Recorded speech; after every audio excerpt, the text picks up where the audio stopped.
This is a critical time for our province. Today, Ontario hit a record high of 1,575 new cases. But new modeling shows Ontario's on track to hit 6,500 new cases per day within a month. That's with no new measures.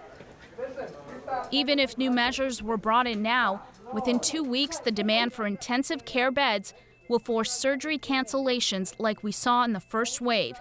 At the province's own news conference, an official was asked if further restrictions are needed. If as you led off, if the goal is to reduce the number of cases and the goal is to reduce the impact on the health system, then yes.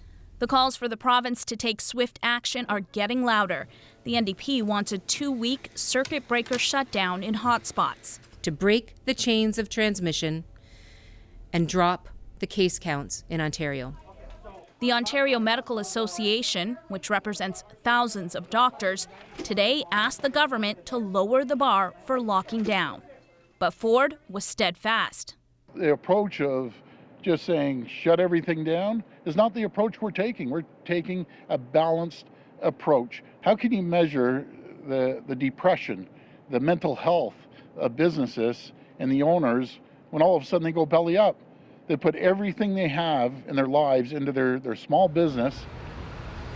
The hotspot cities aren't waiting. Toronto is already adding more measures with an extension on its ban on indoor dining and gym classes. But this expert says the province's modeling shows talk of a lockdown needs to be on the table. The later these measures come in, the harder it is to reverse the growth quickly.